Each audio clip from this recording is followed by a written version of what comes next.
Gut. Gut. Hallo. So, in alter Manier sind wir wieder vollkommen unfähig, mit diesen Livestreams umzugehen.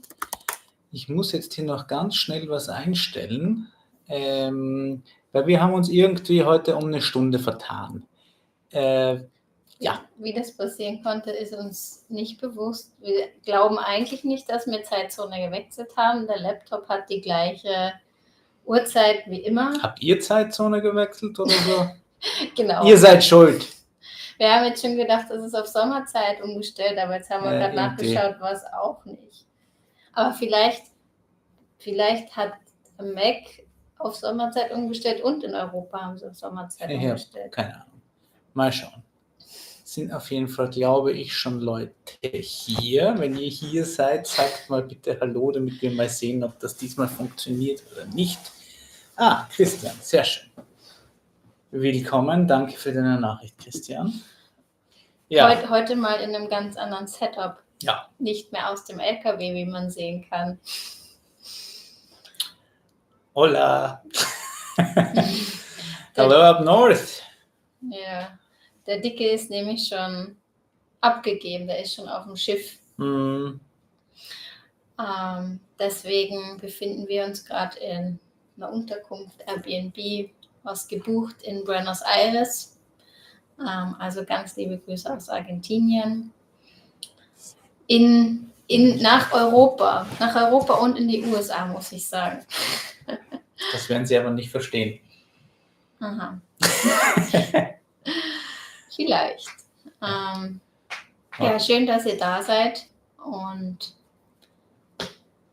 was gibt es zu sagen? Es ist viel passiert seit dem Trampolin. Also heute war ja Trampolintag. Genau. Wie hat euch das Video gefallen? Ja.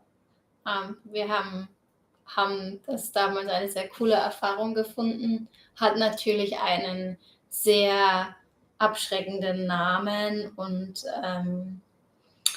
ja, wir haben es jetzt auch vielleicht sogar mal ein bisschen versucht, dramatisch in Szene zu setzen, aber wir fanden es am Ende alles gar nicht so schlimm zu fahren. Es war nicht so schlimm zum Fahren, aber es war schon nicht ohne die Strecke. Also sie kam mir beim Fahren weniger schlimm vor, als es beim Videoschneiden oder beim Video anschauen ausgeschaut hat. Also ich glaube, es war dann doch wilder, als es mir beim Fahren vorgekommen ist. Aber man muss schon echt schauen. Also es gab da so Abschnitte, bringt das dann immer so ein bisschen schlecht auf die Kamera, aber es gab schon echt so Abschnitte, dass du schon so gedacht hast, na, wenn die Leitplanke schon so schräg den halben Hang hinunterhängt und das Parkett einfach so einen Knick macht, ist dann halt immer so ein bisschen, da willst du jetzt auch nicht noch unbedingt hinfahren. Ja, es ist halt vor allen Dingen immer schwer abzuschätzen, mag ein Auto vor dir mit 3 Tonnen oder so weiter an den Rand fahren und siehst, ist kein Problem. Du hast dann aber einfach nochmal 8 Tonnen mehr, wo dann schwierig ist, ob der Untergrund dann immer noch gleich stabil ist. Und da muss man dann echt ein bisschen vorsichtig sein. Aber was man sagen muss, die LKW, die uns alle entgegengekommen sind, da merkt man, die fahren da offensichtlich öfter. Also ich fand, wirkten sehr entspannt. Die Jungs konnten gut fahren. Die haben ihre Karren gekannt, ja. Da haben wir in anderen Ländern schon andere Erfahrungen gemacht. Also die konnten rückwärts fahren. Das ist was nicht überall so gang und gäbe ist. Falls ihr mal mit dem Eigenfahrzeug nach Peru kommt, da gab es Stellen, die waren für uns zumindest nervlich herausfordernder als das Trampolin, weil einfach die kennen dann nur geradeaus. Ich glaube, das haben wir sogar schon mal erzählt. Er wird dann irgendwie so lange geradeaus gefahren und immer irgendwie noch weiter, bis es eigentlich nicht mehr geht. Und ja, rückwärts können sie einfach wirklich nicht. Man fährt dann einfach trotzdem weiter. Hoi Franzi nach Bern. Was gibt es denn da so Schönes? Ja, Christian, schön, dass du wieder und noch immer dabei bist. Ja. Jetzt machen wir ja doch schon ein ganzes Weilchen diesen YouTube-Kram. Ist schon schon lustig irgendwie, wie sich das so auf die Dauer entwickelt hat. Eigentlich machst du irgendwie so ein... Also es ist ja ganz, ganz lustig, weil wir es ja eigentlich gar nicht so mitkriegen, weil wir halt am anderen Ende der Welt sind. Und das mit den Follower-Account und so weiter ist uns ja A relativ wurscht und B kriegen wir es halt auch gar nicht so mit. Aber das Spannende ist, dass uns immer wieder Leute drauf ansprechen, also wir haben ja viel mit den Dirt Trails noch weiter Kontakt mit Brian und Christina und die waren ja ein Jahr, nachdem wir mit ihnen auf der Baja dort waren sie ja wieder dort, Pato und Cathy auch und die haben alle gemeint, sie sind so oft von irgendwelchen deutschen, Schweizer Reisenden, die halt dieses Jahr mit ihrem Auto dort waren, erkannt worden über unsere Videos und das finden wir irgendwie so schräg, weil wir eigentlich so überhaupt nichts mitkriegen davon. Aber es glaube ich dann doch schon eine ordentliche Menge an Leuten sind, die diese Videos schauen. In diesem Sinne, schön, wenn ihr immer noch dabei seid. Ich glaube, das ist so ähnlich einfach, wie wir das damals gemacht haben. Wir wollten diese Route fahren und dann schaut man sich genau die Videos von denen an, die es jetzt gerade erst gemacht haben und folgt so irgendwie auf deren Schritte und schaut sich was von den Erfahrungen ab. Und so ist das jetzt für die jetzt gerade diese Route machen, wahrscheinlich so ähnlich. Wir sind eigentlich eher erstaunt, wie viel wirklich jetzt immer wieder auf der Panamericana sind. Man denkt ja irgendwie, man ist irgendwie der Einzige oder wir sind die einzigen Verrückten, aber wir fanden es sind so viele Leute unterwegs. Krass, wie viel wir getroffen haben oder wie viel unterwegs sind und wir nicht getroffen haben. Also und das auch, allein Europäer, ist schon echt Wahnsinn. Ja, wir haben da eine Frage, wie schwer das ist, ins Real Life zurückzukommen. Sag du mal.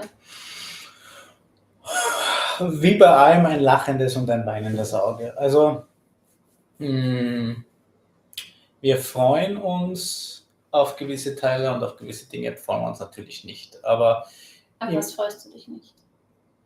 Naja, so Erwachsenenkram, diese ganzen Alltagsdinge, um die man sich dann wieder kümmern muss. Also andere Alltagsdinge. Wir haben das ja schon häufig gesagt, dass man auf Reisen eigentlich noch mehr so Alltagskram hat, um den man sich kümmern muss, was ja im einfachen Leben zu Hause so von selber läuft. Man muss sich halt um andere Dinge kümmern, aber dieser ganze Erwachsenenkram, wie wir es immer nennen, so Versicherungen.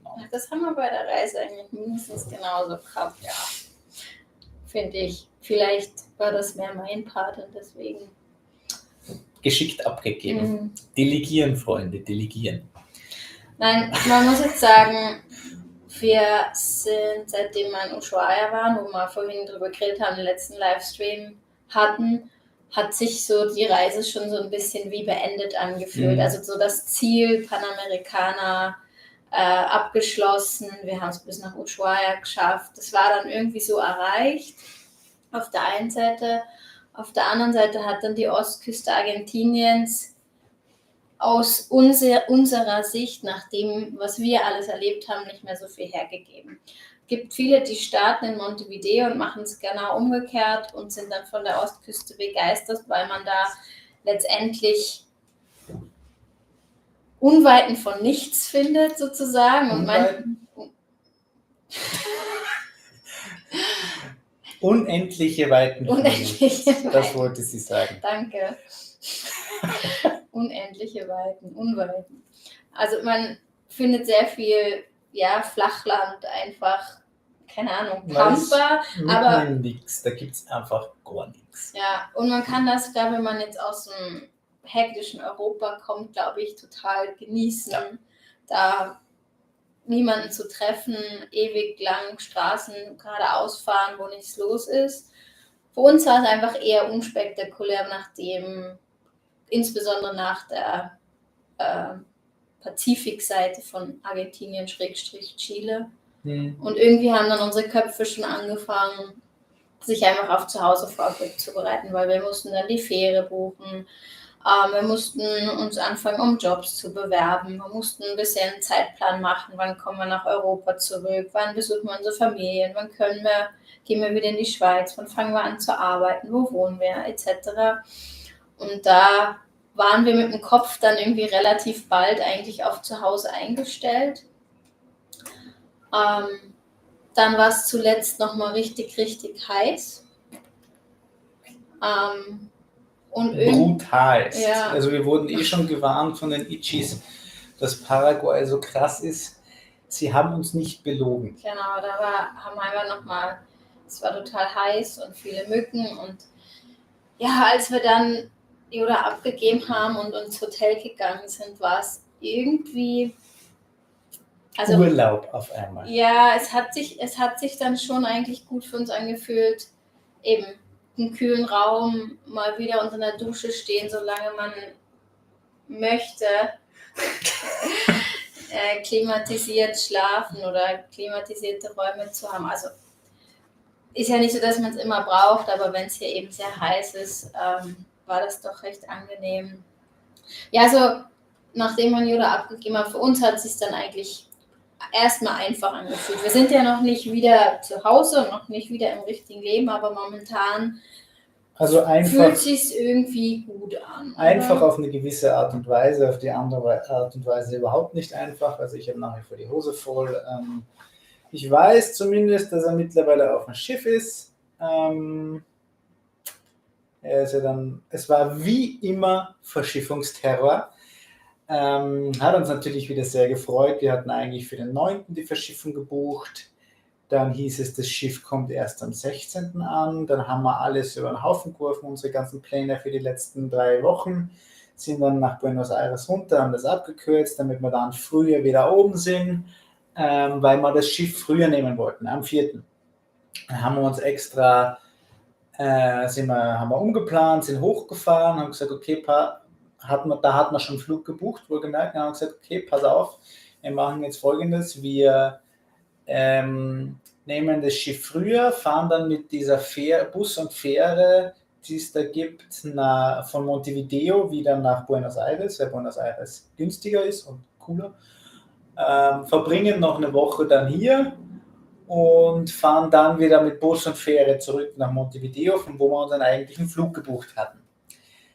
Mit dem großen Effekt, dass das frühere Schiff sich dann auch wieder verspätet hat und genau an dem Tag gefahren ist, an dem unser erstes eigentliches Schiff hätte fahren sollen. Das heißt, wir haben genau gar nichts gewonnen, außer dass wir eine Woche hier in Buenos Aires zahlen haben dürfen und diese Überfahrt und hin und her und extra verschiffen. Aber wir haben natürlich mit uns gehadert, als sich unser eigentlich gebuchtes Schiff verspätet hat, mit okay, wie viel können wir dann hinten hinaus schieben, wen besuchen wir nicht und wie geht das alles und hin und her und waren dann aber super froh, dass wir uns fürs frühere Schiff entschieden haben, eben weil sich das auch wieder verspätet hat, was das spätere Schiff wahrscheinlich auch macht. Also irgendwie scheint es Standard zu sein, dass man eigentlich mindestens mit einer Woche Verzögerung rechnen muss. Und ein paar Tage Puffer plant man ja immer ein. Ich glaube, ich hatte damals mit unseren Buchungen, weil irgendwann muss man ja einfach einen Flug buchen, sonst werden die ja immer teurer, glaube ich, so 5 oder 6 Tage Verspätung eingerechnet und dann waren es aber 9. Ja, super. Danke für gar nichts. Und ja, irgendwie Flüge verfallen lassen, das wollten wir echt nicht. Und dann sind wir eigentlich froh, dass das gut geklappt hat mit dem Vorverschieben, auch wenn es jetzt wieder Verspätungen gab und so. Auf jeden Fall, falls ihr mal selber, also meine Empfehlung, falls ihr irgendwann eine große Reise macht, in Bezug auf Verschiffen ist, verschifft nicht.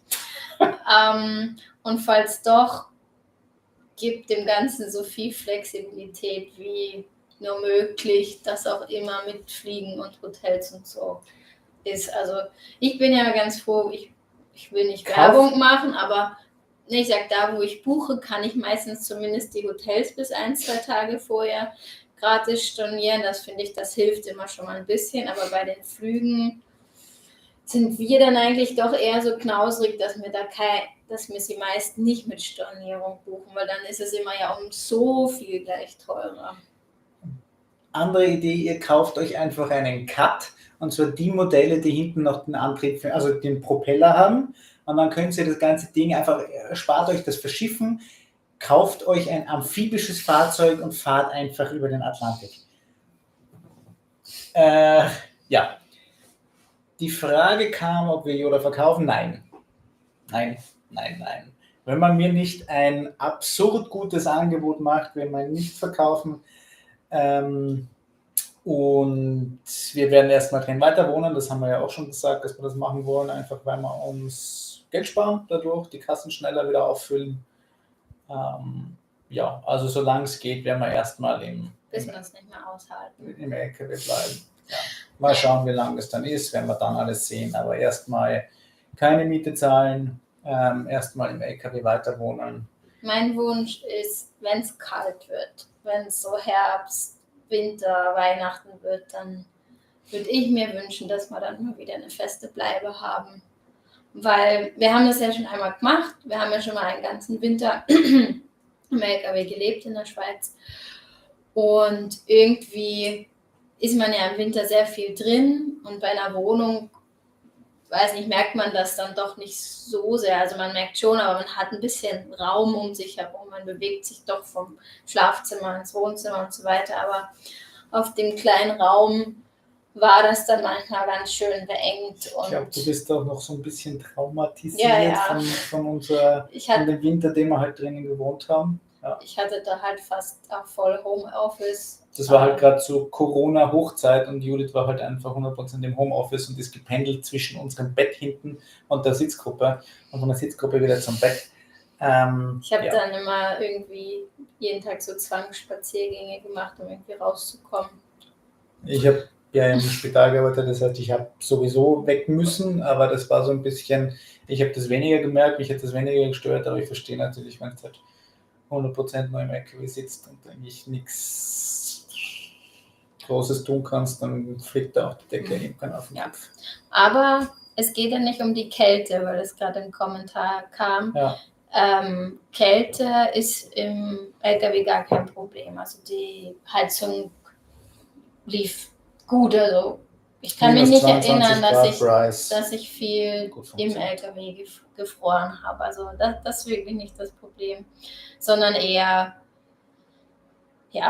der enge Raum bei kurzen Tagen, wo man wenig draußen ist. Aber ich glaube, wir dürfen uns dann auch erlauben, wenn wir Hausnummer bis November oder wenn wir bis Ende Oktober im Yoda bleiben, dann hätten wir genau 3 Jahre drin gelebt. Ja. Mal schauen, ja. Franzi, du hast gefragt, können wir zu Abenteuer Aal kommen? Ja, tun wir. Krug hat uns gefragt, ob wir bei Ihnen auf dem Stand kommen wollen. Nachdem das tatsächlich unsere erste Abenteuer Allrad sein wird, haben wir gesagt, machen wir das. Also ihr findet uns auf der Abenteuer Allrad voraussichtlich. Oder wenn alles glatt läuft, der LKW nicht kaputt geht bis dahin, wir MFK bekommen, also TÜV, Krug die ganzen Sachen noch repariert hat und so weiter, wenn das alles fertig ist. Dengue-Fieber jetzt noch oder so. Dann seht ihr uns am Krugstand auf der Abenteuer Allrad.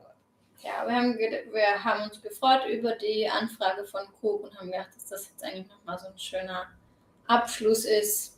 Nochmal nach eigentlich sehr langer Zeit dort auch Gleichgesinnte treffen, weil zuletzt haben wir in Ushuaia 3 Pärchen, also beziehungsweise wir haben die Further Offroad, da haben wir uns dann aufgeteilt, die sind früher Richtung Norden gefahren als wir, haben dann aber 3 andere Pärchen getroffen, wovon 2 ein LKW haben, aber ja, das ist jetzt auch schon wieder fast 3 Monate her, seitdem wir eigentlich, stimmt nicht, wir sind nicht allein, wir haben frühere Bekannte 1-2 Mal getroffen. Wie immer die Schöbis, die wir in jedem Land getroffen haben wir wieder in Argentinien, auf Ushuaia, wie wir hochgefahren sind, von Feuerland sind sie uns entgegengekommen, dann haben wir sie in Paraguay natürlich wieder getroffen, und in Brasilien nicht.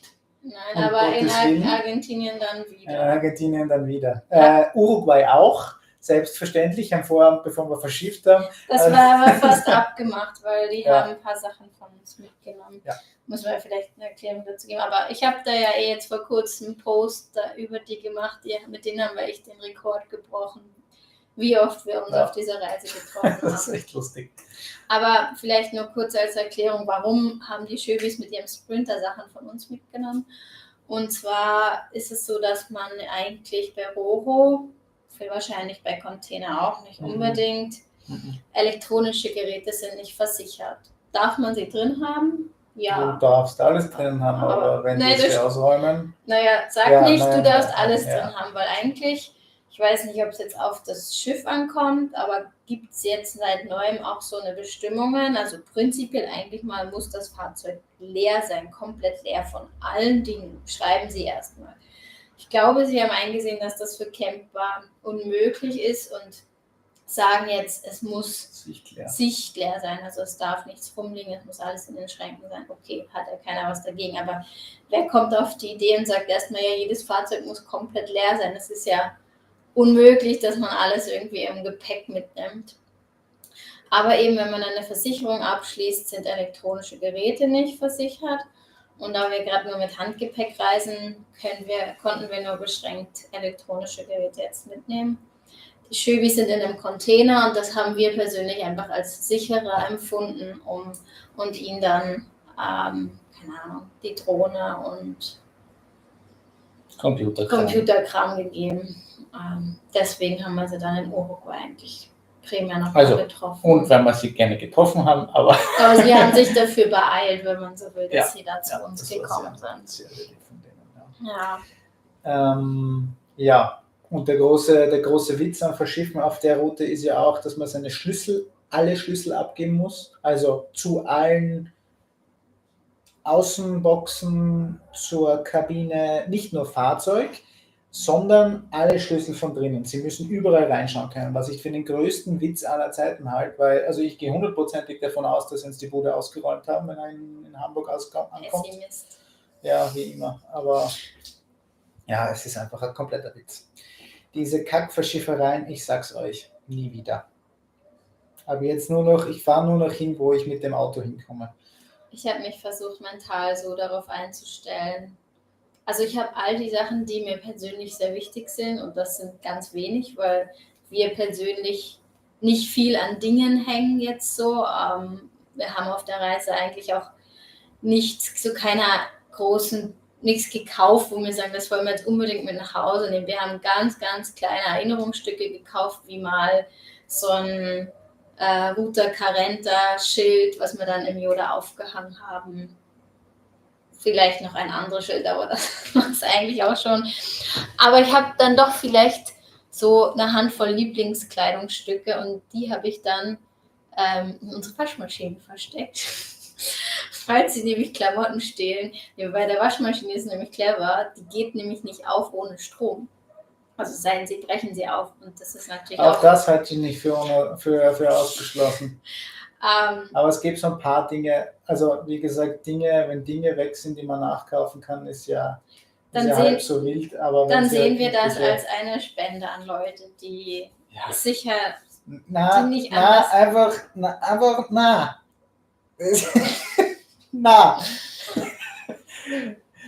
Na, aber was mich halt wirklich ärgern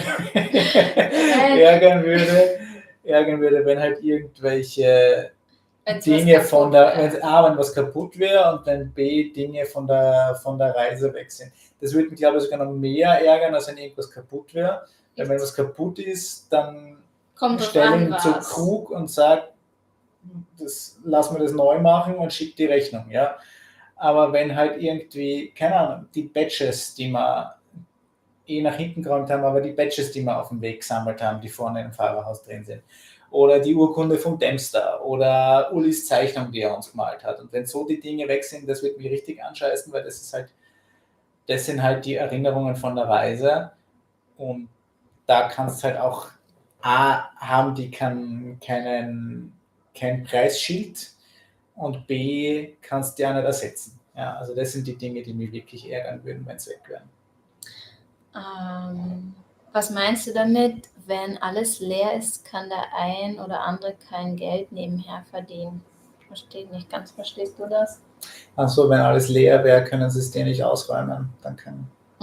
Ja, wahrscheinlich tun sie sich so absichern nach dem Ja. Motto, wir wollen die Fahrzeuge leer haben, damit wir nicht irgendeine Klage bekommen, dass jemand was Wirklich, geklaut hat ja. oder sowas. Kann schon sein. Nano hat gefragt, ja, wo wir in Paraguay waren. Ja, wir waren nur kurz in Paraguay. Also wir waren eigentlich fast nur in Hohenau. Dafür waren wir in Hohenau, haben wir einen neuen Rekord aufgestellt. Solange wie wir in Hohenau waren, waren wir an keinem anderen Ort auf der ganzen Reise. Weil wie wir dort waren, hat es einfach 10 Millionen Grad gehabt.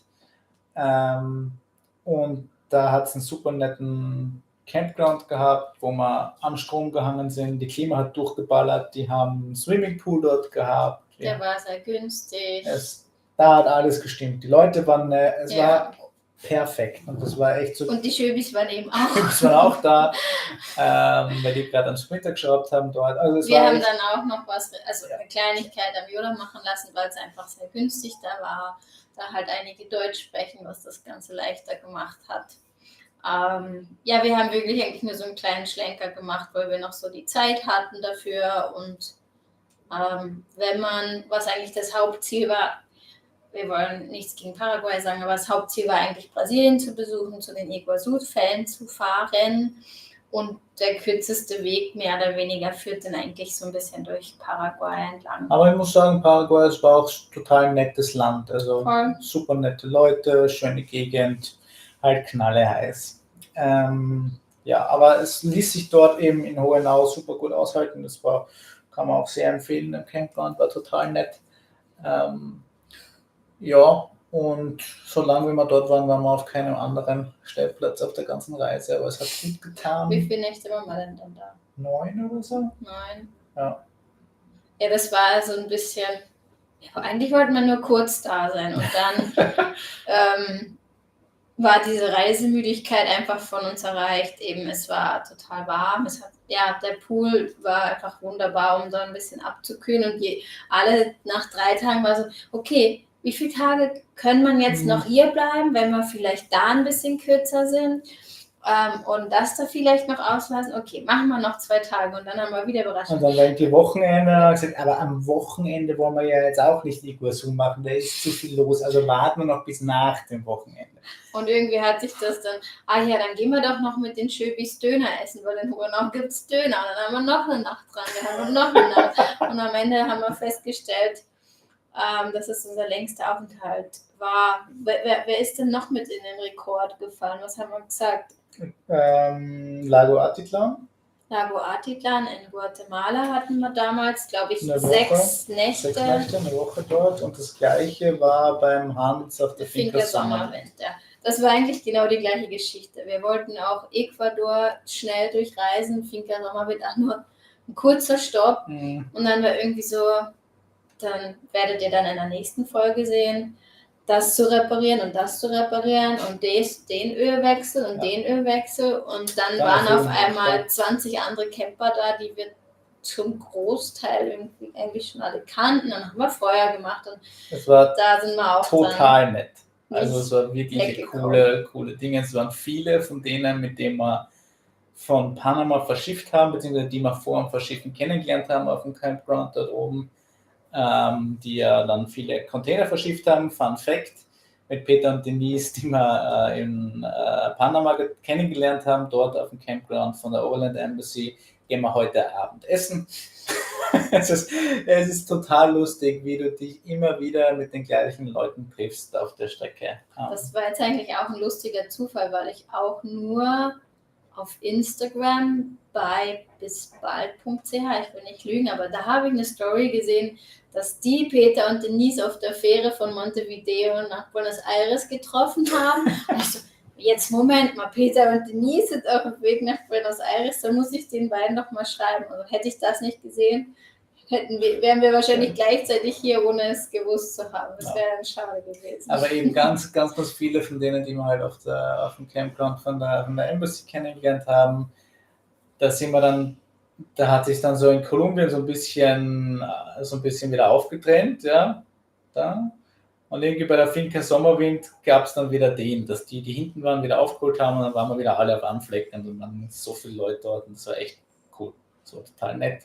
Wir konnten viel machen, die Finca ist auch total cool, der Hans ist total ein netter Kerl und hilft auch da, also tippitoppi. Aber eben, also nächste Woche für alle Schrauber-Fans, das wird eure Folge. Da wird, abgesehen von 2 Minuten Kirche anschauen am Anfang, wird eigentlich die ganze Folge gebastelt, repariert, Öl gewechselt. Was haben wir gemacht? Wir haben Verteilergetriebe, Ölwechsel, Motorölwechsel, die Achsen habe ich die Öle getauscht, ich habe die Heizung neu befüllt, ich habe unseren Abfluss, den Abfluss auf die grausigste Art und Weise gereinigt.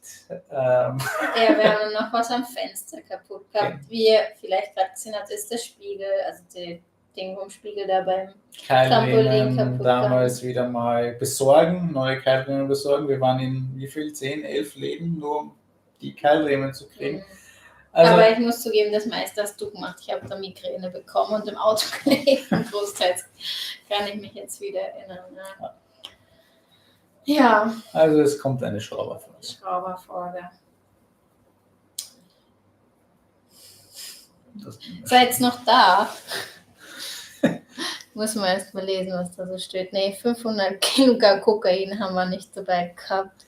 Es würde zumindest die Reisekosten wieder hereinbringen, aber ist uns dann doch ein bisschen zu riskant. Ja. Und ja, wir können, also ihr wisst, wir lieben unseren Yoda, wir lieben den Platz und alles, was er uns bietet, aber es stimmt, wenn man jetzt irgendwie denkt mit Verschiffen und was es kostet und Sicherheit und Hickhack, im Container ist besser. Ja. Also das war ja, vor noch ein paar Jahren sah das Ganze ja ganz anders aus, da war der Container viel teurer als das Rohre verschiffen. Wer hat uns das letztens erzählt? Aha. Aber das hat sich in den letzten paar Jahren total geändert und Rohre ist einfach brutal viel teurer als Container. Ich glaube, die Chevys, ich will jetzt nichts Falsches sagen, aber die Chevys zahlen sehr wenig im Vergleich zum Rohre-Verschiffen von hier nach Hamburg mit dem Container. Es geht sogar, haben wir uns sagen lassen, haben die Chevys nicht gemacht, was günstiger nach Hamburg war, glaube ich, aber es scheint sogar zu gehen, Container von Montevideo nach Basel. Das könnte für die Schweizer interessant und relevant sein. Oder die in Süddeutschland wohnen. Ja, also Basel, Montevideo, Container scheint eine Möglichkeit zu sein. Total schräg, dass man eigentlich mitten in der Schweiz irgendwo mit einem Containerschiff hinkommt, aber... Ja, den Rhein entlang. Ja, klar, aber ist irgendwie so plopp mitten in Europa. Und da stellst du die Karre ab und gib ihm. Ja. Also könnte noch eine interessante Option für Schweizer, Süddeutsche oder so sein. Mal schauen, wenn man halt in den Container passt. Ja, war für uns keine Option, aber wenn man in den Container passt, ist das natürlich eine coole Sache, weil A, bist du sicherer, als wenn du dein Fahrzeug abgeben musst mit all deinen verdammten Schlüsseln. Ich reg mich nicht auf. Das ist immer so lustig, der Arthur trifft dann, also wenn man so wie am Plan sind mit der Verschiffung und man sich dann Informationen einholt und weil ich die Verschiffung von Panama nach Kolumbien organisiert habe, aber mich dann um die ganzen Mails und Papierkram gekümmert habe und das immer ein ziemlicher Hicker gesagt, die nächste Verschiffung darf er machen. Und hat es immer lustig, wenn dann so Schreiben von in dem Fall, wir haben mit Seabridge verschifft, von Seabridge kommt eben, wo drin steht, ja, ihr müsst alle Schlüssel abgeben, das will die Reederei. So, das mache ich sicher nicht, wir kriegen nicht meine Schlüssel. Ich so, ja, und was willst du dann machen? Willst du nicht verschiffen? Nee, die kriegen nicht meine Schlüssel.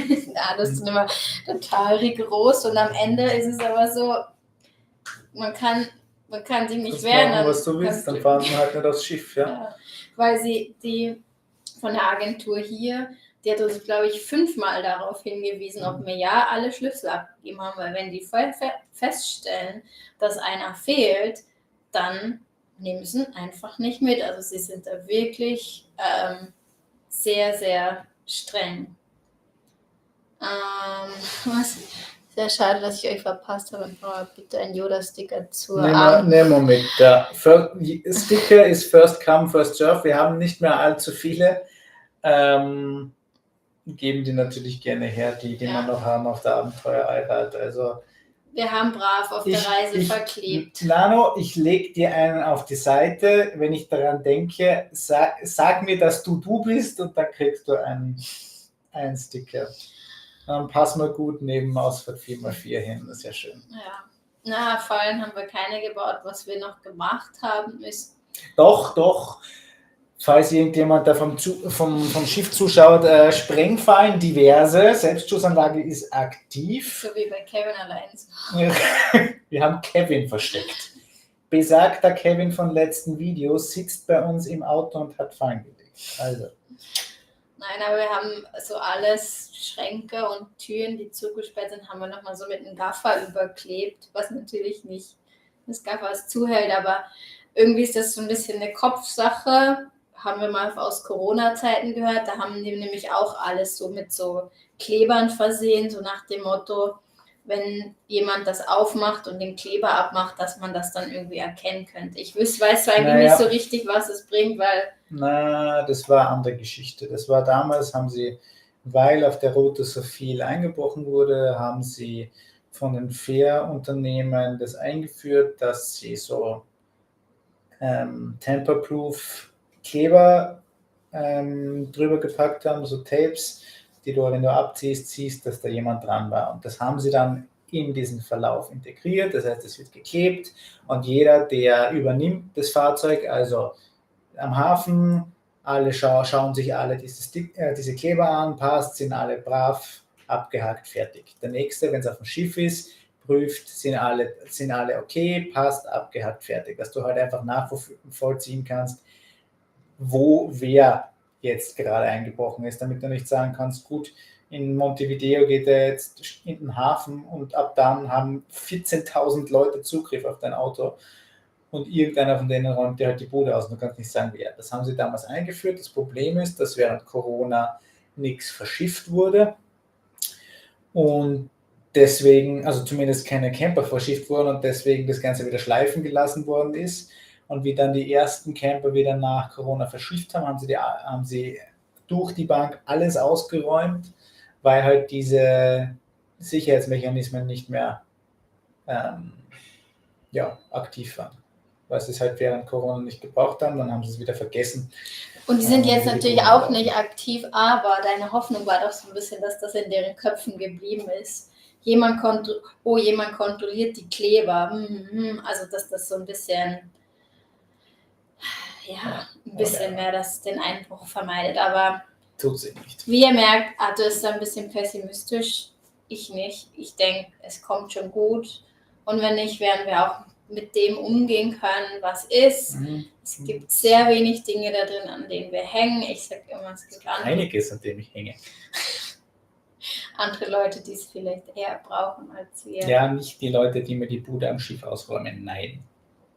Wenn du mir sagst, wenn du dieses Argument bringst, wenn du irgendwie in Bolivien stehst und dir räumt wer die Bude aus, okay. Du meinst, die Leute, die auf dem Schiff arbeiten, haben Unmengen an Geld? Nee, nicht Unmengen, aber deutlich mehr als irgendwelche Bolivianer. Und die brauchen mir nicht die Bude ausräumen. Die Bolivianer konnten dir die Bude aber nicht ausräumen, weil du warst ja die ganze Zeit da. Ist mir wurscht. Es kommt schon gut.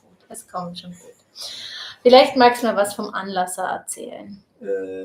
Anlasser, was wäre?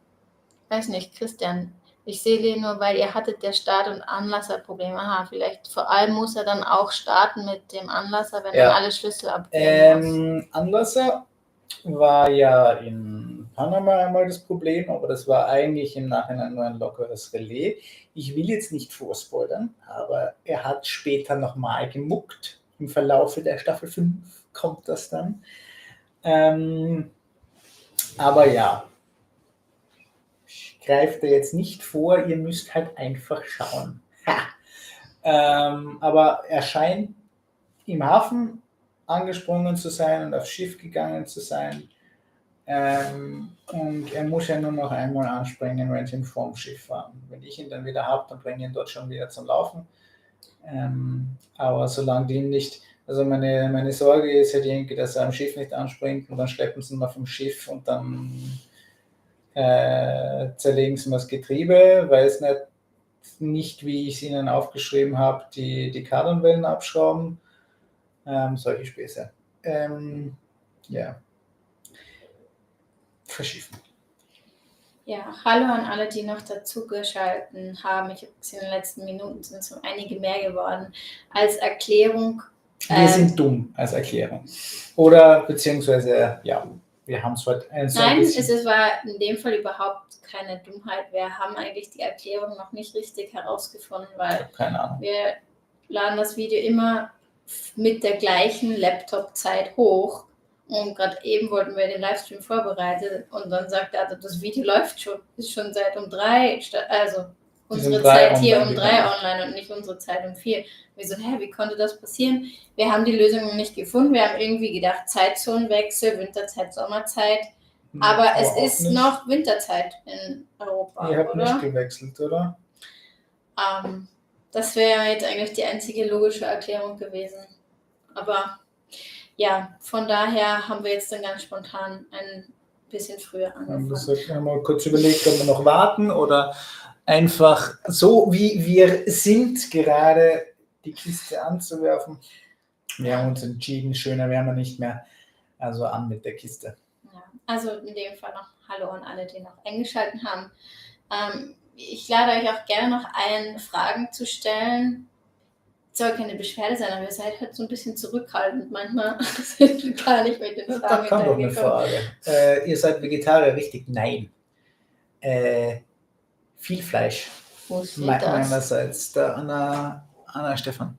Ja, Anna Stefan und Lilly schon. Mit dem Essen gehandhabt. Habt ihr viel eingefroren? Wir haben großteils selber gekocht. Wir haben viel eingefroren, immer wieder. Wir haben fast immer selber gekocht. Also in Argentinien waren wir ein bisschen mehr essen, weil A, super, super günstig, zumindest B, anfänglich, super, super gut. Ja, das waren eigentlich die Hauptgründe. Aber in den Ländern davor, also wir waren... Ich muss gerade überlegen, was waren die Länder davor?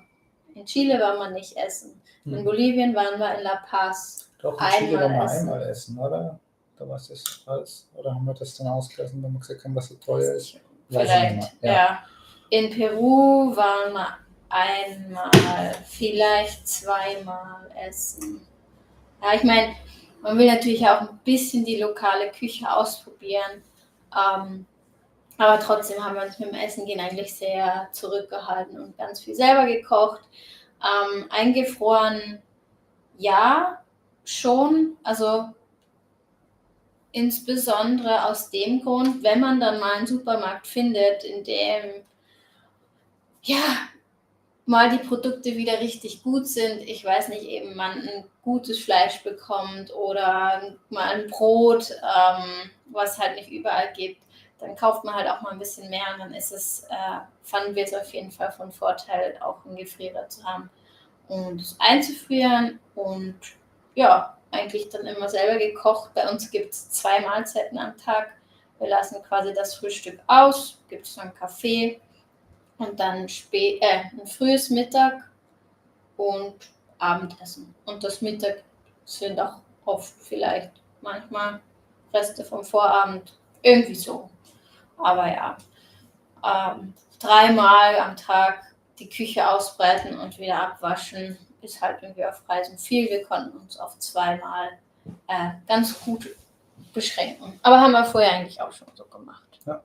Wo habt ihr Fleisch gekauft? Local Trust oder in den Supermärkten? Großteils in den Supermärkten, weil wir auch generell so schauen, dass wir unsere Einkäufe, ich sag mal, batchen, wie wir es auch schon in Europa gemacht haben, dass wir schauen, dass wir einmal die Woche oder einmal alle 2 Wochen einkaufen gehen und dann halt einfach viel kaufen. Und dann gehst du logischerweise irgendwo hin, wo möglichst alles gibt.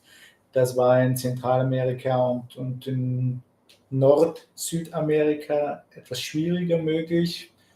weil du in manchen Gegenden nur so die Sachen eher an Standeln kaufst, also Früchte und so weiter haben wir in Zentralamerika viel einfach auf Ständen gekauft.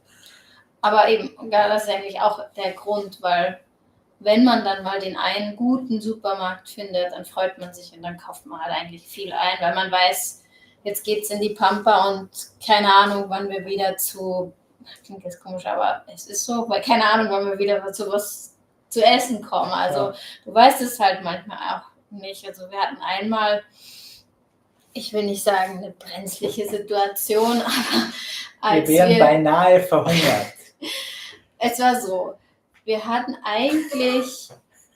Das wäre doch passend für YouTube, oder? Müssen wir jetzt verhungern? Kühlschrank leer und kein Supermarkt. Es kommt noch also die Videos kommen noch, aber da geht es eigentlich dann nicht ums Essen. Das war in Bolivien. Da gibt es ja im Norden die große Stadt La Paz.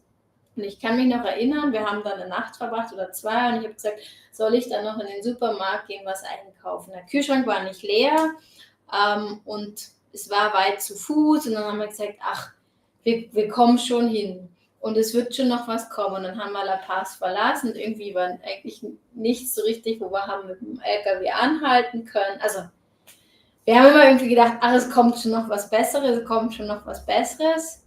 Und dann sind wir in die Sala gefahren, sind wir in der Sala hängen geblieben ein paar Tage. Und das hat uns so ein bisschen Ressourcen schon gekostet. Und danach mental und essenstechnisch kam eigentlich noch ein Ort und dann kam die Lagunenroute. Und in dem Ort hätte man sich noch super Lebensmittel kaufen können, wenn man denn Bargeld gehabt hätte, was wir aber alles durch die Bergung aus der Uyuni ausgegeben haben. Wir mussten wäre man nicht pleite gewesen, hätten wir dort noch gut einkaufen können. Genau, aber man konnte nicht mit Karte zahlen und man konnte nirgendwo Geld abheben. Wir haben dann irgendwo $20 oder so gefunden. Die haben wir dann nicht bei einer oder Bank. Euro waren es. Ich bin der Meinung, es war $1. Nee, ich glaube, es war €1. Wurscht. Wir sind dann in eine Bank gegangen, erst um Geld abzuheben. Hat sie gesagt, nee, hier nicht. Erst in La Paz, da so 80 Kilometer weit nach nördlich. 80? Ja. 300 war La Paz von da weg. Okay, weit. Weit nördlich. Gesagt, okay, passt, das machen wir jetzt nicht. Vor allem, weil wir dann auch nicht mehr mit dem Diesel über die Lagunenroute gekommen wären. Und du kannst natürlich auch dort nur mit Bargeld tanken. Und der Diesel wäre erst auch am Abend gekommen. Genau. Wir waren am Morgen da. Wurscht. Und dann sind wir dort in die Bank und wollten dort abheben. Hat sie gesagt, nein, nur in La Paz. Und wir gesagt, okay, haben wir mit unserem letzten Geldschein gewählt, haben gesagt, können wir für den noch bitte was bekommen. Hat sie gesagt, nein, können Sie nicht wechseln, nur Hunderter oder so können Sie wechseln. Und dann saß hinter uns in der Bank so eine Lady, die das mitbekommen hat und uns dann irgendwie gestikuliert hat, wir sollen ihr folgen. Und dann hat die uns da mitgenommen, ist aus der Bank raus, ist mit uns irgendwie so 5, 6, 7 Läden weiter spaziert, hat uns in diesen Laden reingeschoben, hat gesagt, wartet hier, hat mit dieser Ladenbesitzerin irgendwas geredet und dann hat die Ladenbesitzerin noch wen angerufen, ich glaube den Chef, und der hat dann gesagt, ist okay, können wir wechseln. Und dann die Bank konnte uns nicht wechseln, aber der Laden, irgend so ein, ich glaube, Gehänge- und Geschmeideladen. Sie hat uns halt gewechselt, sie war halt nett und keine Ahnung, vielleicht hat sie jemand gehabt, der Dollarscheine sammelt, was weiß ich denn, aber... Ja, also die werden schon untereinander auch mit Dollar zahlen können, aber so halt einfach, dass die Bank sagt, nur ein 20, ja, nehmen wir nicht. Und dann haben wir uns nur 3 Früchte und keine Ahnung, noch ein paar Kekse gekauft. Es hat ja alles gepasst. Wir sind nicht verhungert, aber der Punkt ist der, in Deutschland gibt es einfach an jeder Ecke Lebensmittel, Supermärkte, große, kleine, in jeglicher Form. Diesel den ganzen Tag. Das ist einfach und du kannst mit Garten sein. Ja, und es ist einfach in Südamerika nicht überall so und deswegen einer unseres Lieblingssupermärkte war, das hieß der Jumbo, den wir öfter in Südamerika hatten. Jumbo war in Kolumbien, ja. Aber hier habe ich ihn jetzt auch gesehen. Der hatte halt auch einfach wirklich gute Qualität von den Produkten. Ja. Von daher, wenn dann einmal hin, vorausgesetzt man passt auf den Parkplatz, einmal Auto voll und dann ab in die Pampa und dann hat man eine Weile Ruhe. Wir haben übrigens keine zusätzliche Kühlbox oder so. Wir haben einen sehr großen Kühlschrank, also da sind wir locker eine Woche, 10 Tage ausgekommen. Also wie ihr seht, wir sind nicht verhungert, aber wir sind nur knapp dem Hungertod entkommen. Naja.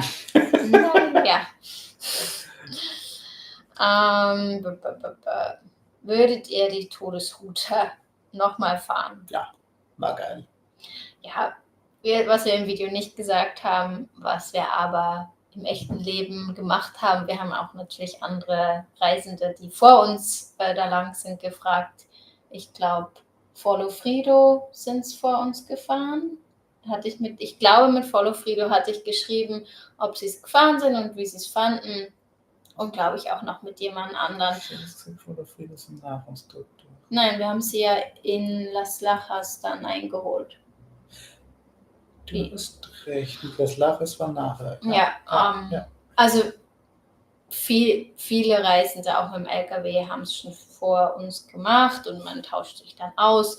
Und dann hatten wir eigentlich ein ganz gutes Gefühl, wenn die mit der Größe und der Höhe das geschafft haben, dann kriegen wir es auch hin und so war es auch und wir werden es wieder machen. Ja, und das war echt eine coole Strecke. Also mal abgesehen davon, dass es spannend war natürlich zu fahren, war es auch einfach eine coole Strecke. Ja.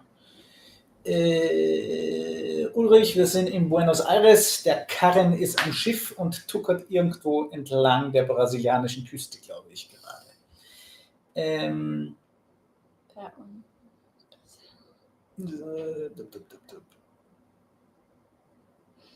Wie habt ihr es denn mit der Bargeldversorgung gehalten? Schweizer Kreditkarte, Bitcoin wird nicht überall genommen. Noch nicht. Wir haben übrigens nicht dieses, aber das Hotel-Apartment, das wir jetzt hatten, hier in Buenos Aires vor dem mit Bitcoin gezahlt, weil, geile Sache, weil wie immer sie sagt, also wir haben es gebucht über Booking und dann hieß es, ja, sie nehmen aber nur Bargeld. Dann haben wir gesagt, ja, geil, wir haben keine Pesos mehr. Ob wir nicht mit Karte zahlen können, hat es geheißen, können wir schon, aber das kostet dann halt Gebühren. Und die andere Option wäre gewesen, wir müssen jetzt wieder zu meinen Erzfeinden, der Western Union, gehen und dort Geld abheben. Und dann hatten wir wieder das, dass du wahrscheinlich nur 200 Euro rauskriegst auf einmal, dann müssen wir zweimal die Gebühr zahlen, das sind dann irgendwie 12, 15 Euro. Also, was macht man? Wir haben ihn einfach gefragt, ob er auch Bitcoin nimmt. Hat er gesagt, passt, nimmt er. Geil, haben wir unser Hotel also unser Apartment hier in Buenos Aires einfach Volley in Bitcoin gezahlt. Keine Gebühren für ihn, keine Gebühren für uns. Das Hostel Montevideo hat auch Bitcoin. Da haben wir es aber leider zu spät gecheckt. Ja, aber stand eigentlich an der Tür dran, haben wir dann halt erst gesehen, aber die haben auch Bitcoin genommen. Scheint hier mehr ein Thema es wird langsam, aber sicher, Gott sei Dank. Aber um auf die Frage zu gehen.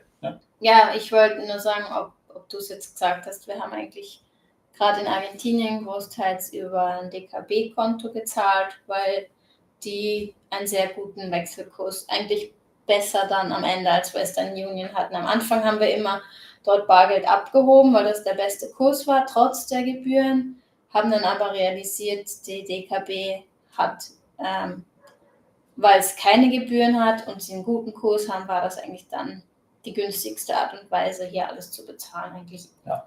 Und man konnte in Argentinien fast überall mit Karte zahlen. Also wir haben sogar Fruchtstände am Straßenrand gehabt, wo man mit Karte zahlen konnte. Aber muss man sagen, das war halt auch erst wieder hier herunten, weiter nördlich, so Bolivien, Kolumbien, Peru.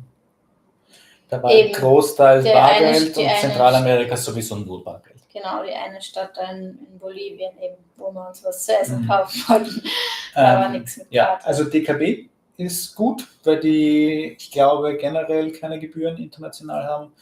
Und was wir aber auch noch hatten und großteils verwendet haben, ist Revolut, weil ich bin schon ein Revolut-Fan, weil wir da auch noch irgendwie dieses, ja, ich sage es jetzt einfach, ist mir wurscht, ob das jetzt Werbung ist oder nicht.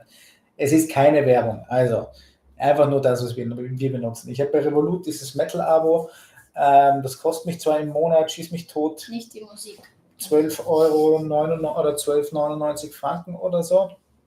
Aber außerhalb von Europa kriegen wir da mit 1% Cashback. Das heißt, wenn wir alles zahlen und Hausnummer 2.000 Euro im Monat ausgeben und 1% Cashback kriegen wir 20 Euro Retour und zahlen 14,99 oder 12,99 für das Abo. Das heißt, es zahlt sich von selber an. Durch diesen Cashback, zumindest wenn man in Europa ist. Und Nicht in Europa. Was ist der Vorteil von Revolut? Man kann halt in dem Konto in allen Währungen das Geld mit dem Abo gratis wechseln, ohne das Abo in einem gewissen Rahmen. Keine Ahnung, dann kann man bis zu 400 Euro im Monat gratis wechseln und bis zu 300 Euro abheben. Da hat man halt eine bisschen Limitierung. Mit dem Abo hat man keine Limitierung.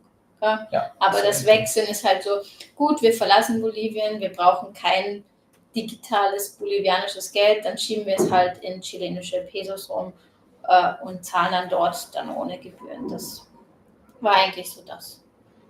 Er hat noch geschrieben, ja gut, Bitcoin ist gestiegen, so wurde es günstiger. Ja, haben wir nämlich doppelt gewonnen, weil ich habe gewusst, keine Ahnung, ich glaube, wir haben 450 Euro oder so für die Woche da in dem Apartment gezahlt. Und ich wusste natürlich, dass ich das bald ausgeben werde. Also ich gebe natürlich sehr, sehr gerne Bitcoin aus, um es zu benutzen, um das den Leuten zu zeigen und wie einfach und wie günstig es ist. Aber ich gebe natürlich nicht nur aus, sondern ich kaufe natürlich das nach, was ich ausgebe. Und nachdem ich wusste, dass ich in einer Woche um 450 Euro ausgeben werde, habe ich einfach schon mal 450 Euro in Bitcoin nachgekauft. In der Zwischenzeit ist Bitcoin gestiegen. Und ich habe dann praktisch weniger ausgegeben, nochmal weniger und konnte ihn aber in Bitcoin bezahlen. Das heißt, doppelt gewonnen. Ja. Ein guter Zufall. Ja. Und eine Erfahrung, die wir noch gemacht haben, oder einen Tipp, den ich geben würde, man muss natürlich auf die Beschränkungen der einzelnen Länder schauen, wie viel Bargeld man mitnehmen darf. Aber ich würde, wenn ich das gratis oder günstig bekomme, viel Dollar aus Europa oder den USA oder Europa, wo auch immer mitnehmen. Aber ab Zentralamerika, gerade so mit dem Verschiffen oder irgendwelche anderen Sachen, hat man dann immer mal wieder Dollar gebraucht. Sala. Und das Abheben hat halt von den Banken auch immer Gebühren gekostet. Also ich weiß nicht, wo kann man günstig... Ich glaube, in Ecuador war es relativ günstig. Stimmt, in Ecuador konnte man, glaube ich, fast gratis Dollar abheben. Also musste man sich auch informieren, welche Bank dann nur, aber wann immer man irgendwie mal Bargeld nachfüllen kann, günstig, das sollte man machen. Loswerden tut man es allemal. Oder? Ja. Mhm. So, das zu dem Bank- und Geldthema. Ab wann habt ihr Verschiffung geplant? Wir haben gesagt, wir machen Ushuaia und fangen nachher mit diesem ganzen Nachhausekommen-Kram an. Das heißt, wir hatten so grob 3 Monate Vorlauf, dass wir in Ruhe begonnen haben. Also vollkommen in Ruhe. Wir haben uns Angebote von allen eingeholt. Und ich glaube, wirklich gebucht haben wir dann einen Monat vorher. Und war dann aber halt auch noch so, dass man, wie gesagt, vorher für die noch nicht dabei waren, wir haben dann wieder Verschiffungshin und her gehabt, wie immer, und haben dann nochmal eine Fähre früher genommen. Und das haben wir, glaube ich, kurzfristig so 1,5 Wochen vorher, bevor die Fähre, oder 2 Wochen bevor die Fähre gegangen ist, haben wir das dann auch auf die vorverlegt und dann haben wir halt noch umgestaffelt und sind dann nach Montevideo hoch. Also ich kann mich erinnern, als wir die erste Anfrage geschickt haben, haben die Anbieter so gesagt, die meisten buchen so 3-4 Wochen vorher. Also es ist jetzt nicht so, dass mir kam vor, dass man da Großplätze reservieren muss. Sie bringen einen schon irgendwie rauf, ja. Aber wir haben halt eigentlich deswegen zeitlich angefangen, um A, zu beobachten, wie oft verschieben sich die Termine und B, einfach die Anbieter zu vergleichen, was sich aus unserer Sicht lohnt. Damals, als wir von Hamburg nach Halifax verschifft hat, war ein anderer Anbieter günstiger. Also damals war bei unserem Vergleich für unsere Fahrzeugdimension, ich weiß nicht, ob es Container und so irgendwas anderes ist, aber da war Overland wie ist jetzt Caravan Shippers günstiger, jetzt war irgendwie Seabridge günstiger. Ja, also Alles ungefähr gleich. Das ähnlich, Einzige, aber was wir viel gehört haben, war Overland Shippers, mit denen sehr, sehr viele Leute verschifft haben. Haben, glaube ich, gerade angefangen, wie wir so nach Halifax waren. Da waren so die ersten, die mit denen nach Halifax verschifft haben und haben gemeint, die waren so viel günstiger. Und das haben wir auch immer wieder in letzter Zeit gehört. Bei uns waren die jetzt bei dem Angebot massiv teurer als die anderen, also Seabridge und Caravan Shippers. Aber ich glaube, das variiert immer total und da muss man einfach halt sich ein Angebot einholen und dann einfach entscheiden. Meine Erfahrung ist, kann man einfach getrost das günstigste Angebot nehmen, weil insbesondere von der Route nach außen haben die Ideale die gleichen Agenten und das ist wurscht. die Schöbis haben wir zum Beispiel noch mit der Overland Embassy jetzt verschifft. Also mit denen wir von Panama nach Kolumbien verschifft haben und die eigentlich in Panama Sitz haben, hätte ich nie gedacht, dass sie das auch organisieren. Die haben die Containerverschiffung für die Schöbis von eben Montevideo nach Hamburg organisiert und waren wohl viel günstiger noch bei eben Containerverschiffung als die anderen. Also einfach mal in alle Richtungen Anfragen schicken, wenn ihr sowas plant und dann einfach das günstigste nehmen. Fertig. Aber das Motorrad war in dem Fall, weil jemand fragt, eigentlich kein Problem. Also weder runternehmen noch... Doch, 150 Euro mehr zahlen für Papiere. Ja, aber weil ich dann halt auch noch habe 3 Zettel unterschreiben müssen. Die Bedingung war, dass der Tank vom Motorrad leer ist. Ja, haben wir dann gesagt, ist leer. Ja, so viel dazu. Langweiliges Thema. Ja, alles gut, Anna und Steffen. Dafür machen wir das ja, dass man Fragen stellen kann. Krankenversicherung haben wir einfach weiter in der Schweiz gehabt. Da gibt es aber auch die unterschiedlichsten Versionen je nachdem, wo man her ist, mit Reiseversicherung und so weiter.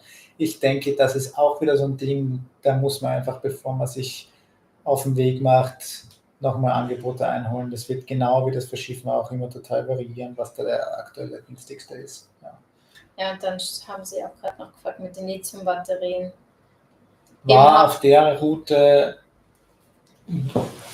Gibt's jetzt immer wieder, dass es eigentlich nicht erlaubt ist, aber haben wir nichts gehört, muss man nichts unterschreiben. Meines Wissens zumindest hätte ich es nicht gelesen, dass wir es nicht dürften. Ich habe sie natürlich getrennt, weil ich die Karre hinten natürlich lahmgelegt habe, mit allem drum und dran. Aber ansonsten haben wir da nichts groß gemacht. Nein. Hausrat darf drin sein. Eben versteckt oder nicht sichtbar. Montevideo zurück nach Europa, ja, wie gesagt, abhängig davon, wie groß das Fahrzeug ist, ob Boho oder Container und so weiter. Wir haben jetzt, glaube ich, 7.200 gezahlt. Nach wie vor diese Eintages-Fucking-Verschiffung von Panama nach Kolumbien mit Abstand das teuerste. Wir haben uns relativ fest vorgenommen, wann auch immer die nächste Reise ansteht, dann geht es erstmal auf kein Schiff. Einfach direkt Richtung Osten. René, Grüße zurück nach Österreich. Liebe Grüße auch in den Schwarzwald, an den Olaf. Joe. Ich schaue gerade noch. Wechselkurse der Kreditkartenanbieter, du weißt nicht, zu welchem Kurs du abhebst, ja. Banken halt.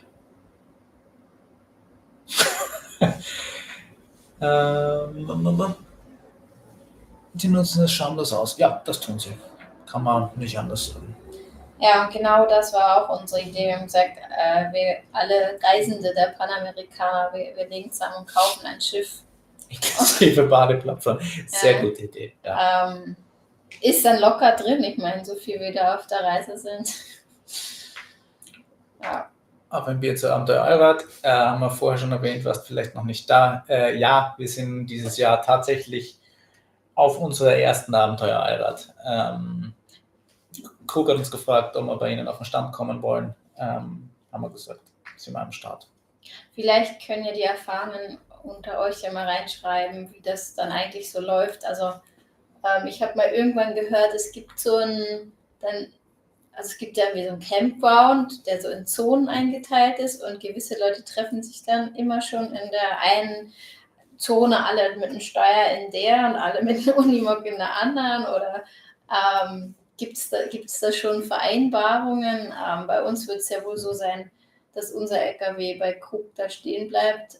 Wie weit ist der Campground von dem Messegelände weg? Ist das so fußläufig oder ja? Das mal jetzt so eine Frage an euch, für die schon mal da waren. Hallo ihr lieben Zungos. 15 Minuten Busfahrt, krass, ist das so weit? Ihr steht in einem Kreis und alle gucken bei euch rein. Ja. Klassisches Verhalten. Klassisches deutsches Verhalten, erstmal die Handtücher auslegen. Okay. Ja, wir werden uns einfach überraschen lassen. Wir sind einfach dort. Ja, sagen ob wir Hallo. dann am Abend mit dem Yoda dann auf den Campground fahren können. Nicht, gell? Wir bleiben dann halt dort. Aber ja, vielleicht brauchen wir dann nach einem ganzen Tag Besuch am Abend vielleicht auch ein bisschen Ruhe. Mal schauen. Die Aussteller schlafen in der Regel auf dem Messegelände. Okay. Das sind die Pros. Ja. Da wissen wir schon mal ein bisschen Bescheid. Okay. Ja, wir freuen uns drauf. Das ist dann quasi so unser letztes Wochenende, bevor uns das echte Leben wieder einholt. Bevor wir zum Arbeiten anfangen. St. Miles, thank you once again. I'm glad to still have you with us. I appreciate your support, your continuous support. Zu Fuß dauert halt ewig. Ja, werden wir uns überraschen lassen, wie das dann alles auf der Abenteuer-Eirat so wird. Weit ist wirklich ein letztes Jahr Shuttle, okay. Ach, aber 40 Minuten kommen uns gerade auch nicht viel vor. Nö, das soll so nicht dauern. In Buenos Aires ist so, wir gehen Abendessen, ja, gehen wir mal 40 Minuten dahin. Also nicht, dass es in der Nähe nichts gibt, aber wir suchen uns gerne was raus, damit wir was ein bisschen weiter weg ist, damit wir ein Ziel haben, damit wir uns bewegen. Und nach dem Essen sind wir eigentlich auch immer ganz froh, noch einen Verdauungsspaziergang zu haben oder so. Oder auch wenn wir uns was anschauen. Heute haben wir schon 16.000 Schritte gemacht. Das ist auch unser aktuelles Schrittziel. Also wir sind viel Geher. Wir können also da auch dann zu Fuß gehen. Wäre auch nicht das Problem. Ja, da müssen wir aufpassen, haben keinen Respekt vom Eigentum von anderen. Ja, ich weiß auch noch nicht, wie das dann ablaufen wird. Krug hat uns da alle Freiheiten eigentlich gelassen. Sie haben auch vielleicht machen wir es dann auch einfach so, dass der Gewinner offen ist, wenn wir da sind. Wir werden sicher gelegentlich auch übers Gelände gurken und nicht nur dort herumstehen, einfach weil es mich selber auch interessiert. Ja. Also vielleicht ist dann auch einfach der LKW zu und man kommt nur rein, wenn ich da bin. So irgendwie vielleicht. Mal schauen. Das müssen wir alles noch mit Krug besprechen. Aber das sind so Dinge, um die kümmern wir uns dann, wenn wir zurück sind. Nur die größten YouTube-Fans dürfen in das Fahrzeug schauen. Die uns die meisten Likes gegeben haben. Wir nennen jetzt das Codewort Livestream Kolumbien und jeder, der uns das Codewort Livestream Kolumbien nennt, auf der Abenteuer Allrad, der darf in unser Fahrzeug. Alle anderen nicht. Ja. Wir sind schon wieder über eine Stunde am Palabern. Wahrscheinlich langweilen wir euch schon. Halt abgeschlossen, wenn sie nicht da waren. Ja. Ich glaube, auf sowas wird es in etwa rauslaufen. Ja. Dass man, also kann man schon mal auch reinschauen. Bei uns ist ja kein Geheimnis, ist ja auch auf YouTube zu sehen.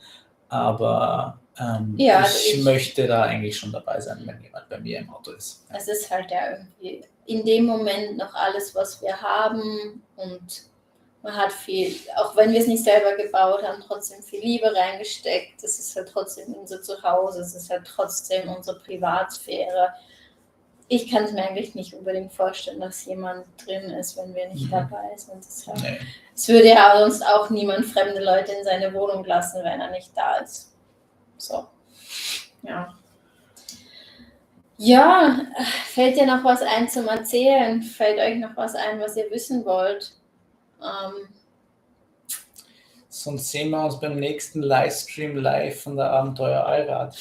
Also ohne Stream dann halt, aber live von der Abenteuer Allrad. Es ist ja gar nicht mehr so lang hin, oder wir haben jetzt ab Mai, was ist jetzt? März, April, Mai, Juni, ja, 3 Monate? Nee, ist es Ende Mai?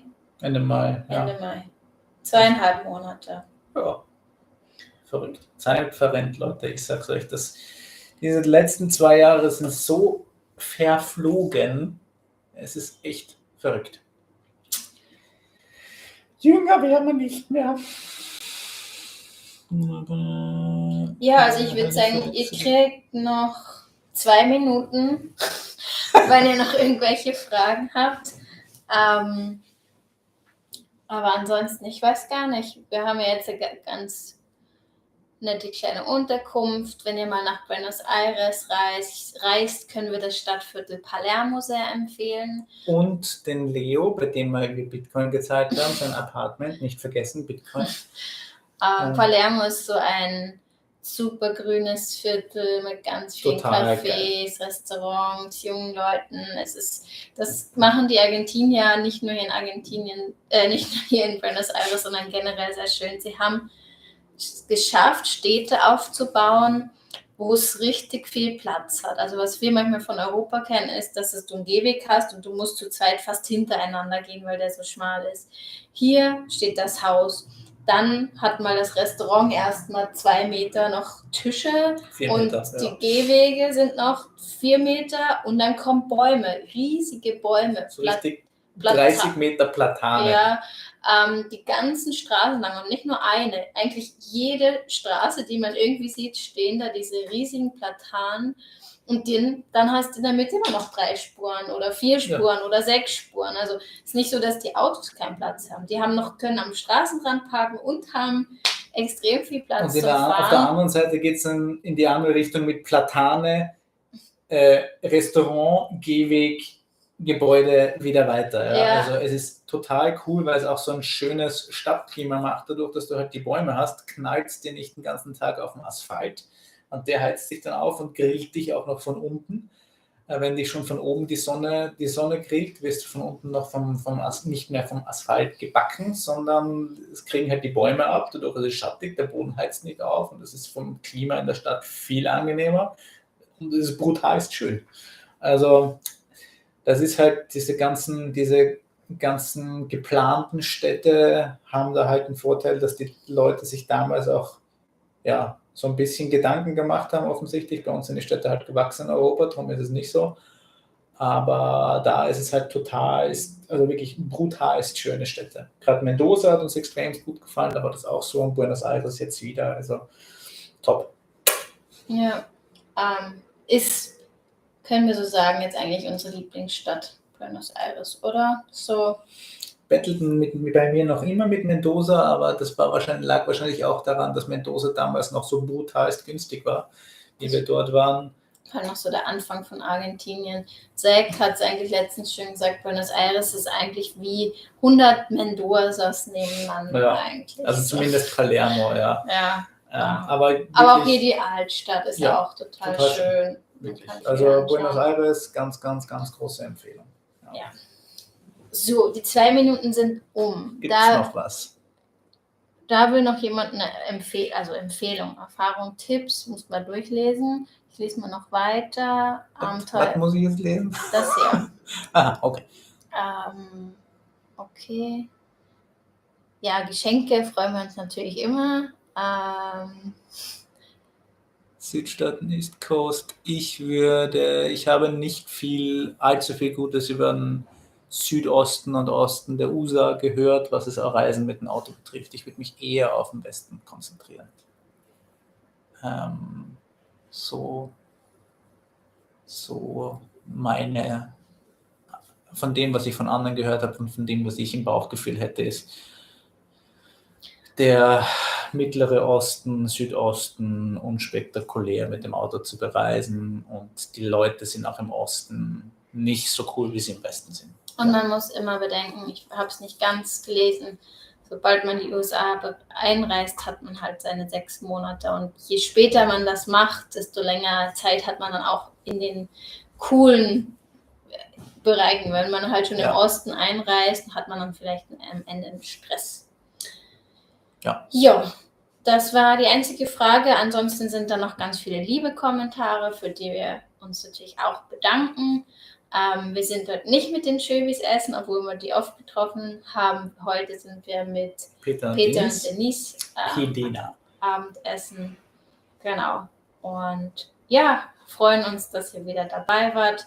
Und entschuldigen uns nochmal für Zeitverwirrung. Mal sehen, ob wir noch rausfinden, warum. Dann schreiben wir es euch noch rein, wieso das war, aber ich kann es mir echt nicht erklären, weil es war halt einfach deine Verwirrung. Wahrscheinlich, wie immer verwirrt.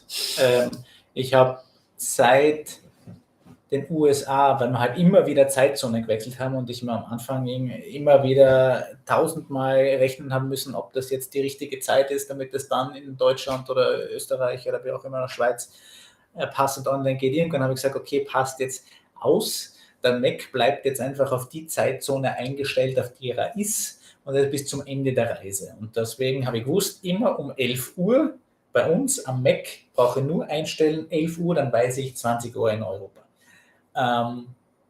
Ich habe jetzt auch 11 Uhr eingestellt, aber irgendwie war es jetzt 19 Uhr. Naja. Egal. Ihr habt es trotzdem zu uns gefunden und für die, die am Anfang vielleicht was verpasst haben, das Video ist ja online. Ja, in diesem Sinne, schönen Abend, liebe Grüße aus Nassfeld.